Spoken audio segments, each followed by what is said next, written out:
Keesokan paginya. Maaf, Tuan. Saya hanya bisa mengantarkan hingga di sini saja, ucap seorang pria yang tadi berjalan menuntun Rafael menuju danau. Rafael mengerutkan kedua alisnya heran, kenapa berhenti di sini? Bukankah barusan kamu bilang bahwa danaunya masih jauh? Sahutnya. Ya Tuan. Maafkan saya tidak ingin mendekati kawasan itu, Tuan. Sebaiknya lanjutkan saja perjalanan Anda sendiri dengan mengikuti jalan setapak ini, ucap pria itu lagi sambil menunjuk sebuah jalan setapak dengan lebar setengah meter yang memanjang di hadapan mereka. Rafael memperhatikan jalan tersebut dengan seksama. Ia mengerti kenapa pria itu tak mau mengantarkannya hingga ke tempat tujuan. Sama seperti yang diceritakan oleh pria pemilik kontrakan, kemungkinan besar pria itu pun takut ketularan penyakit. Rafael menghembuskan napas berat. Baiklah kalau begitu. Aku akan melanjutkan perjalananku sendiri, sahutnya dengan tegas. Maafkan saya, Tuan. Lagi, lelaki itu meminta maaf sambil menundukkan kepala. Setelah mendapatkan izin dari Rafael, pria itu pun segera pergi dengan langkah yang begitu cepat. Ya Tuhan, semoga saja pria itu tidak bertemu dengan mereka. Jadi, dia bisa pulang dengan selamat. Jika tidak, maka dia bisa tertular penyakit, lalu menyebarkannya kepada kami semua. Amit-amit jabang bayi. Gumam pria itu dengan wajah cemas. Sepeninggal pria itu, Rafael pun terpaksa melanjutkan perjalanannya seorang diri, sambil menenteng sebuah tas berisi peralatan lukisnya. Menelusuri jalan setapak yang akan menuntun dirinya menuju danau. Sepanjang perjalanan, Rafael tidak henti berdecak kagum. Melihat keindahan alam yang ia lewati. Tampak begitu indah karena di sekitar tempat itu memang belum terjamah oleh tangan-tangan usil manusia. Benar saja, setelah mengikuti jalan setapak itu, kini Rafael tiba di tempat tujuan. Sebuah danau membentang luas di depan matanya. Air di danau itu begitu jernih, hingga ikan-ikan yang berenang di dalamnya, terlihat dengan begitu jelas.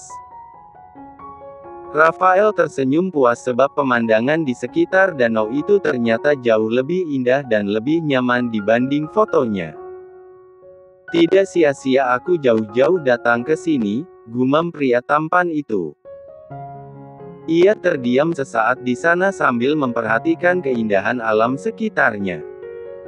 Menarik napas dalam lalu menghembuskannya dengan perlahan. Udaranya masih asli, tak berpolusi. Setelah puas memandangi tempat itu, Rafael pun segera bersiap untuk melukis. Mencari posisi yang pas, kemudian mempersiapkan alat-alat melukisnya. Rafael meletakkan sebuah kursi lipat portable yang memang sengaja ia bawa ke tanah. Baru saja ia berniat mendaratkan bokongnya di benda itu, tiba-tiba terdengar suara dua orang anak kecil sedang berdebat. Suaranya terdengar samar-samar dan berhasil membuat Rafael penasaran pada sosoknya. Perlahan ia berjalan menuju asal suara. Terdengar semakin dekat dan jelas, hingga akhirnya ia berhasil menemukan sosok-sosok pemilik suara itu. Kamu, sih. Kan sudah aku bilang jangan ditarik, ya jangan ditarik. Kamu sendiri gak bilang kalau jorannya sudah patah, kenapa sekarang malah nyalahin aku? Sahut yang lainnya, tak mau kalah. Gagal kita makan besar. Semua gara-gara kamu. Nyebelin, gerutu anak yang pertama. Rafael mengintip dari balik semak-semak. Ternyata kedua anak itu kembar. Seorang bocah laki-laki dan bocah perempuan yang usianya berkisar antara 5-6 tahunan. Entah apa yang tengah mereka perebutkan, yang pastinya Rafael begitu penasaran pada sosok mereka. Kenapa dan sedang apa mereka di sana? Rafael memberanikan diri untuk keluar dari persembunyiannya. Perlahan ia mendekat dan kini berdiri di hadapan kedua bocah itu. Kehadiran Rafael di hadapan mereka, tentu saja membuat kedua bocah kembar itu terkejut bukan main. Kedua netra besar mereka terbelalak dan mulai bersiap untuk melarikan diri. "Jangan takut. Aku janji tidak akan menyakiti kalian," ucap Rafael, mencoba menenangkan kedua bocah yang tengah panik itu.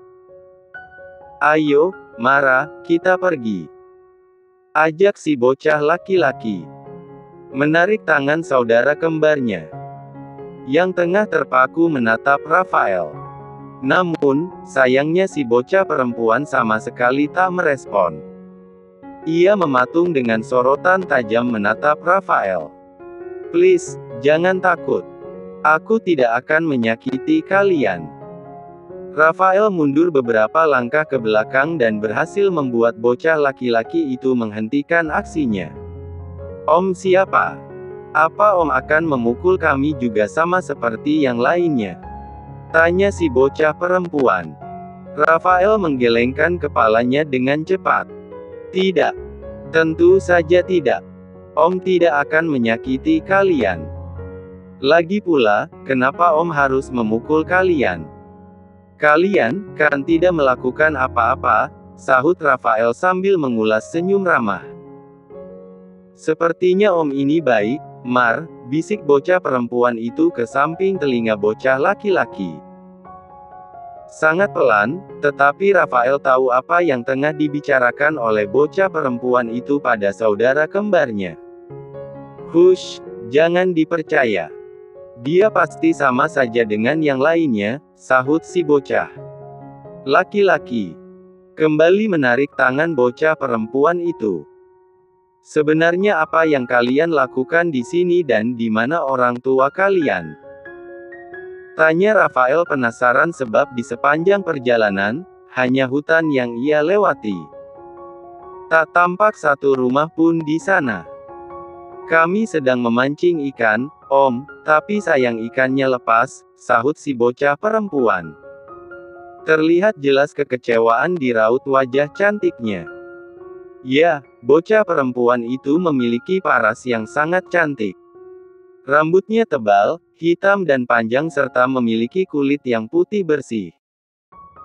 Begitu pula bocah laki-laki itu, ia pun sama. Hanya berbeda gender saja. "Sudah, Amara. Ayo kita pergi dari sini," ajak bocah laki-laki itu lagi. Menarik tangan saudara perempuannya dan memaksanya untuk segera pergi dari tempat itu. Namun, sepersekian detik berikutnya, raut wajah bocah kembar itu berubah dan bruk. Au! Sebuah pukulan keras tiba-tiba mendarat di kepala bagian belakang Rafael. Akibat pukulan itu, tubuh Rafael terhuyung dan akhirnya jatuh ke tanah dengan posisi tiarap. Matanya terpejam, merasakan sensasi pusing dan sakit akibat pukulan mendadak itu. Entah siapa yang melakukannya, Rafael pun tak tahu. "Ayo, Dek. Pergi dari sini." Samar-samar Rafael mendengar suara seorang wanita. Perlahan ia membuka mata dan melihat ke depan dengan pandangan kabur. Benar saja, seorang wanita muda berdiri di hadapannya dengan posisi membelakangi, hingga Rafael tak bisa melihat wajahnya. Yang terlihat hanya rambut hitam panjang dan tebal yang dikuncir seperti ekor kuda. "Ayo, pergi dari sini, Dek." Setelah melemparkan kayu yang ia gunakan untuk memukul Rafael, wanita itu pun segera meraih tangan kedua bocah kemudian berlari bersama mereka dan menghilang dari semak-semak. Tunggu," panggil Rafael dengan lirih, akan tetapi tak terdengar oleh mereka. Perlahan pria itu bangkit dari posisinya sambil memegangi bagian kepalanya yang sakit. "Sialan. Kenapa dia memukul kepalaku? Memangnya aku salah apa?" gumam Rafael. Rafael menjatuhkan diri di kursi lipat portable miliknya dan beristirahat sejenak di sana sambil memijit-mijit kepalanya yang masih terasa sakit. Sebenarnya siapa mereka? Kenapa mereka bisa berada di sini? Berbagai pertanyaan terlintas di pikiran Rafael. Entah kenapa ia begitu penasaran pada sosok gadis dan kedua bocah itu. Setelah rasa sakitnya mulai reda, Rafael pun memutuskan bersiap pergi. Ia membatalkan niatnya melukis dan memilih mencari keberadaan gadis serta kedua bocah kembar itu. Setelah merapikan kembali barang-barang bawaannya, Rafael pun segera mengikuti jalan yang dilalui oleh gadis dan kedua bocah kembar tersebut. Cukup jauh Rafael melangkah dan ia benar-benar sudah kehilangan jejak ketiga orang itu. Merasa putus asa, ia pun berniat untuk segera kembali. Sebaiknya aku kembali. Rafael kembali mendengar suara samar-samar dari kejauhan. Suara riuh tawa canda dua anak kecil yang ia yakini bahwa suara itu adalah suara kedua bocah yang tadi ia temui. Itu pasti mereka, gumam Rafael dengan begitu yakin. Rafael kembali melangkah menuju asal suara dan ternyata benar, suara itu adalah suara dua bocah yang tadi ia temui. Mereka tengah mandi sambil berenang di danau. Saling siram dan saling melepas tawa. Rafael memperhatikan sekeliling tempat itu dan ternyata pemandangannya jauh lebih indah daripada lokasi awalnya. Di pinggiran danau, tampak sebuah gubuk. Kemungkinan besar, gubuk itu adalah tempat tinggal kedua bocah serta kakak perempuan mereka. Wanita muda yang tadi tiba-tiba memukul kepalanya dengan sebuah cabang pohon yang sudah tua. Sebenarnya siapa mereka? Kenapa mereka tinggal di sini? Gumam Rafael lagi. Kembali mengedarkan pandangannya. Mencari keberadaan wanita muda yang tadi memukul kepalanya. Namun, tiba-tiba Rafael teringat pada peringatan pria parubaya, sang pemilik kontrakan tentang gadis yang memiliki penyakit menular, yang tinggal di pinggiran danau. Apakah mungkin gadis yang dimaksud adalah gadis itu? Rafael mengerutkan alisnya dengan heran. Tapi kalau dilihat-lihat, mereka tampak sehat-sehat saja, lanjutnya, masih memperhatikan dari kejauhan. Tak berselang lama, gadis itu pun keluar dari dalam gubuk dengan hanya menggunakan kain jarik yang sudah usang, melilit di kulit putihnya. Wanita muda itu ternyata memiliki paras yang sungguh cantik. Rafael bahkan tak mampu mengedipkan kedua netranya ketika melihat keindahan yang terpampang di depan kepalanya. Cantik sekali. Tanpa sadar, bibir Rafael tiba-tiba saja mengucapkan hal itu. Ayo, Kak, kita berenang. Terdengar suara ajakan dari kedua bocah itu kepada sang kakak yang berjalan mendekat ke arah danau.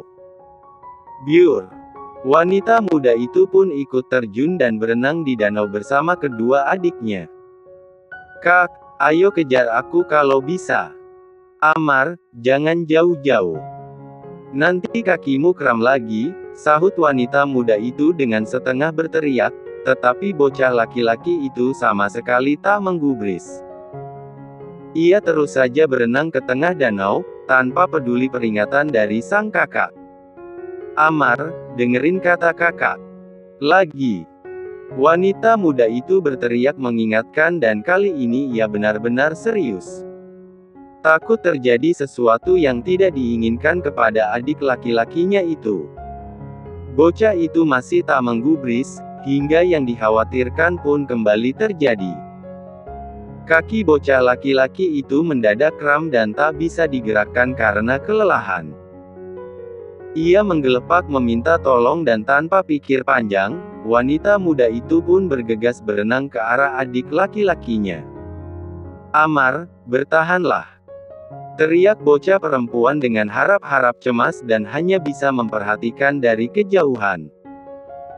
Rafael yang melihat hal itu, refleks melepaskan sepatu yang menutupi kedua kakinya dan kini berlari keluar dari semak-semak.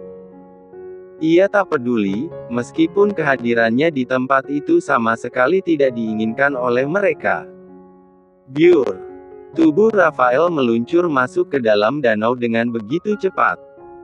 Ia berenang menuju bocah laki-laki yang sepertinya sudah sangat kelelahan dan tampak pasrah dengan kondisinya.